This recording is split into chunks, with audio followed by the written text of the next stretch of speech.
السلام علیکم ناظرین، دکن میڈیا کے اردو خبرنامے میں آپ تمام کا خیر مقدم ہے۔ میں ہوں اسماعیل ریحان، پیش خدمت ہے سرخیاں۔ سچائی اور انصاف کے اصولوں پر معاشرے کی تعمیر کے لیے خود کو وقف کرنے کی تلقین۔ ہم میں سے ہر فرد نہ صرف ایمان کو مضبوط کرے بلکہ اپنے ارد گرد کے ماحول کو بھی منور کرے۔ ملک میں ظلم و استحصال کے خاتمے کے عزم کے ساتھ جماعت اسلامی ہند کے سہ روزہ کل ہند اجتماعی ارکان کا اختتام۔ منی پور تشدد کے کشیدگی کے بیچ امپھال میں کرفیو نافذ، کئی اضلاع میں انٹرنیٹ پر بھی پابندی۔ مہاراشٹر اسمبلی انتخابات نظریات کی جنگ، راہل گاندھی نے کہا ہماری حکومت مہاراشٹر کے لوگوں کے مفادات کا تحفظ کرے گی۔ اسرائیل کی شمالی غزہ اور لبنان پر حملوں میں 96 افراد شہید، درجنوں زخمی۔ لبنان پر اسرائیل کا ایک اور شدید حملہ، حزب اللہ کے میڈیا سربراہ سمیت 11 کی موت، 48 زخمی۔ اور اب خبروں کی تفصیل۔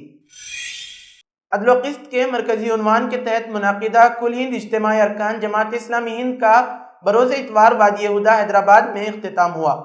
اس موقع پر امیر جماعت سید سعادت اللہ حسینی نے ارکان جماعت کو سچائی اور انصاف کے اصولوں پر معاشرے کی تعمیر کے لیے اپنے آپ کو وقف کرنے کی نصیحت کی۔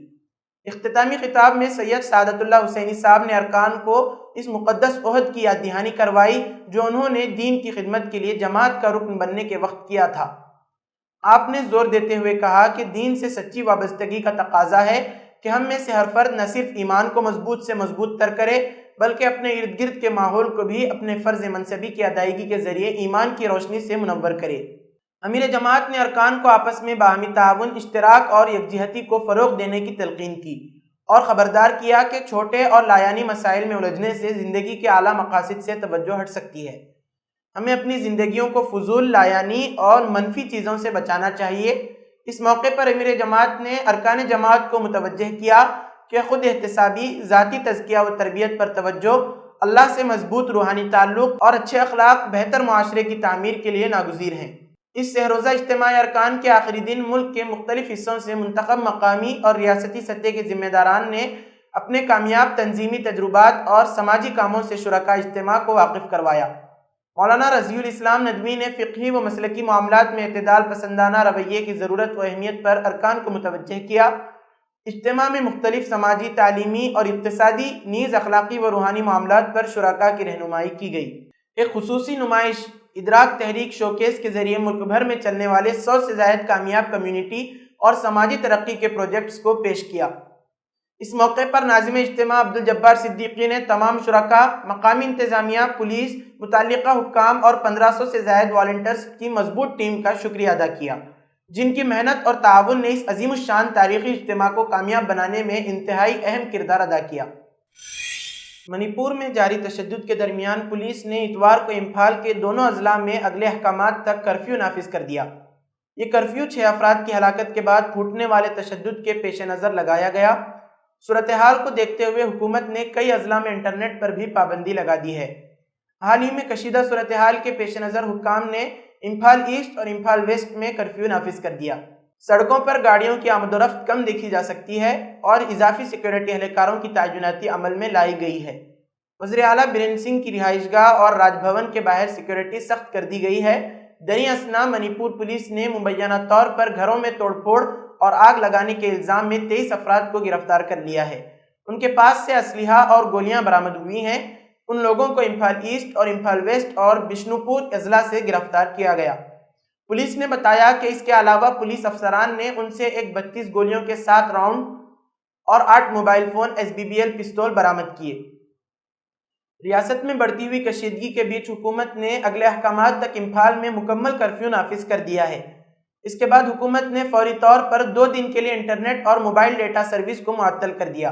گزشتہ سال 3 مئی کو منی پور میں آل ٹرائبل اسٹوڈنٹس یونین کی جانب سے میتئی کمیونٹی کو شیڈیول ٹرائب کے زمرے میں شامل کرنے کے مطالبے پر نکالی گئی ریلی میں جھڑپوں کے بعد تشدد پھوٹ پڑا تھا۔ دلی میں غیر قانونی طور پر رہنے والے روہنگیا اور بنگلہ دیشیوں کے خلاف کارروائی کی تیاری جاری ہے۔ دلی کے لیفٹیننٹ گورنر یعنی LG VK سکسینہ نے دلی پولیس سے کہا ہے کہ وہ دلی میں رہ رہے غیر قانونی تارکین وطن کی شناخت کرے اور ان کے خلاف کارروائی کے لیے مرکزی ایجنسیوں کی مدد بھی لے۔ ساتھ ہی LG نے اس کے لیے پولیس کو 1 ماہ تک خصوصی مہم چلانے کی ہدایت بھی کی ہے۔ رپورٹ کے مطابق LG کے دفتر نے دلی کے chief secretary, police commissioner, MCD commissioner اور NDMC چیئرمین کو ایک خط لکھ کر اس سے متعلق تشویش کا اظہار کیا ہے اور انہیں الرٹ رہنے کی ہدایت بھی کی گئی ہے۔ خط میں لکھا گیا ہے کہ ایسی اطلاعات موصول ہو رہی ہیں کہ غیر قانونی تارکین وطن کے شناختی دستاویزات جیسے آدھار کارڈ، ووٹر شناختی کارڈ وغیرہ تیار کرنے کی کوشش کی جا رہی ہے۔ یہ قدم ایسے وقت میں اٹھایا گیا ہے جب دلی میں اگلے سال فروری میں اسمبلی انتخابات ہونے جا رہے ہیں۔ دلی میں BJP کے لیڈران عام آدمی پارٹی پر دلی میں غیر قانونی طور پر مقیم روہنگیا اور بنگلہ دیشیوں کو تحفظ فراہم کرنے کا الزام لگا رہے ہیں۔ اس الزام پر آپ نے کہا کہ اگر غیر قانونی تارکین وطن ہیں تو کتنے ہیں؟ اس بات کی تفتیش ہونی چاہیے کہ یہ لوگ غیر قانونی طور پر ہمارے ملک میں کیسے داخل ہو گئے۔ اس کے لیے براہ راست وزیر داخلہ اور محکمہ وزارت داخلہ ذمہ دار ہے۔ عام آدمی پارٹی نے یہ بھی کہا کہ ایک طرف BJP غیر قانونی تارکین وطن کو شہریت دے رہی ہے اور دوسری طرف تحقیقات کرنے کا دکھاوا کر رہی ہے۔ BJP اس منافقت کو بند کرے اور اپنی گندی سیاست ختم کرے۔ بہرحال LG سکسینہ نے اس معاملے میں کہا کہ اگر غیر قانونی تارکین وطن کو ووٹر شناختی کارڈ جاری کیا جاتا ہے تو اس سے انہیں جمہوریت کا سب سے طاقتور حق یعنی ہمارے ملک میں ووٹ ڈالنے کا حق حاصل ہوگا۔ غیر قانونی تارکین وطن کو ایسے حقوق دینا کسی بھی ہندوستانی شہری کے لیے قابل قبول نہیں ہے۔ اس طرح کے اقدام سے قومی سلامتی کو بھی خطرہ لاحق ہو سکتا ہے۔ مہاراشٹر میں الیکشن کی گہما گہمی ہے۔ تمام پارٹیوں کی جانب سے انتخابی ریلیوں کا سلسلہ جاری ہے۔ دریں اثنا BJP بٹیں گے تو کٹیں گے کے نعرے کو لے کر مہاراشٹر میں تنازعے کا شکار ہو گئی ہے اور اس کے اور اتحادی پارٹیوں کے درمیان یہ نعرہ گلے کی ہڈی بن گیا ہے۔ اس نعرے کی وضاحت کرتے اور رائے دہندگان کو سمجھانے میں مصروف BJP نے اپنا پرانا مفروضہ پھر سے چھوڑ دیا ہے۔ لو جہاد لینڈ جہاد کے مفروضے کے طرز پر ووٹ جہاد کی بیان بازی سے ہندو اکثریت ووٹوں کو مسلمانوں کے خلاف نفرت پھیلانے میں مصروف ہو گئی ہے۔ مہاراشٹر کے وزیر داخلہ دیویندر فڈنویس کے ذریعے ووٹ جہاد کی بیان بازی کی گئی ہے اور اب مرکزی قیادت نے بھی اسی مفروضے کو مزید ہوا دی ہے۔ BJP کے ووٹ جہاد کے بیانات پر اپوزیشن کی جانب سے سخت رد عمل سامنے آیا ہے۔ NCP کے سینئر رہنما اور سربراہ شرد پوار نے اس کی مخالفت کرتے ہوئے مذمت کی ہے۔ انہوں نے کہا کہ ووٹ جہاد کی بیان بازی سے سماج میں مذہبی اختلاف پیدا ہونے کا خدشہ ہے۔ اس سے مہاراشٹر کی رواداری کی روایت کو نقصان پہنچ سکتا ہے۔ NCP کے سینئر لیڈر شرد پوار نے یہ خیال ظاہر کیا کہ انتخابی سیاست کے لیے مذہب کا استعمال کر کے سماج میں پھوٹ ڈالنے کی کوشش کی جا رہی ہے جو قابل مذمت ہے۔ رپورٹ کے مطابق وہ پونے میں صحافیوں سے بات کر رہے تھے۔ انہوں نے کہا کہ جہاد کا لفظ دیویندر فڈنویس نے وضع کیا تھا۔ کچھ حلقوں میں اقلیت نے مہاوکاس اگھاڑی کو ووٹ دیا۔ پونے کے کچھ حصوں کا ایک اور مخصوص معاشرہ ہے ہندو معاشرہ، اگر وہ BJP کو ووٹ دیتے ہیں تو ہم اس کے عادی ہیں۔ ایسا ہی ہوتا تھا لیکن اس کا مطلب جہاد نہیں ہے۔ ممبئی میں ایک پریس کانفرنس میں راہل گاندھی نے کہا کہ مہاراشٹر اسمبلی انتخابات کچھ ارب پتیوں اور غریبوں کے نظریے کے درمیان لڑائی ہے۔ انہوں نے کہا کہ فاکسکان ایئر بس جیسے 7 لاکھ کروڑ روپے کے میگا پروجیکٹس کو گجرات منتقل کیا گیا جس کی وجہ سے مہاراشٹر کے نوجوانوں کی ملازمتیں ختم ہو گئیں۔ انہوں نے کہا کہ اگر ہماری حکومت آئی تو ہم ریزرویشن کی 50% کی حد کو ختم کر دیں گے۔ نامہ نگاروں سے بات کرتے ہوئے انہوں نے کہا کہ مہاراشٹر اسمبلی انتخابات نظریات کی جنگ ہے۔ لوک سبھا میں قائد حزب اختلاف اور کانگریس کے رکن پارلیمنٹ راہل گاندھی نے کہا کہ مہاراشٹر کا انتخاب نظریات کا انتخاب ہے اور 1-2 ارب پتیوں اور غریبوں کے درمیان انتخاب ہے۔ ارب پتی چاہتے ہیں کہ ممبئی کی زمین ان کے ہاتھ میں چلی جائے۔ ایک اندازے کے مطابق ایک ارب پتی کو 1 لاکھ کروڑ روپے دیے جائیں گے۔ انہوں نے کہا کہ ہماری سوچ یہ ہے کہ مہاراشٹر کے کسانوں، غریبوں، بے روزگاروں اور نوجوانوں کو مدد کی ضرورت ہے۔ ہم ہر خاتون کے بینک اکاؤنٹ میں 3000 روپے مفت جمع کرائیں گے۔ خواتین اور کسانوں کے لیے بس سفر مفت ہوگا۔ 3 لاکھ روپے تک کے قرض معاف کیے جائیں گے۔ سویابین کے لیے 7000 روپے فی کنٹل۔ ذات پات کی مردم شماری جو ہم تلنگانہ میں کر رہے ہیں کرناٹک میں بھی کریں گے۔ جی ہاں، ہم اسے مہاراشٹر میں بھی کرائیں گے۔ کانگریس لیڈر راہل گاندھی نے پیر کے روز ملک میں ریزرویشن کی 50% کی حد کو ہٹانے اور ذات پات کی مردم شماری کرانے کا وعدہ کیا۔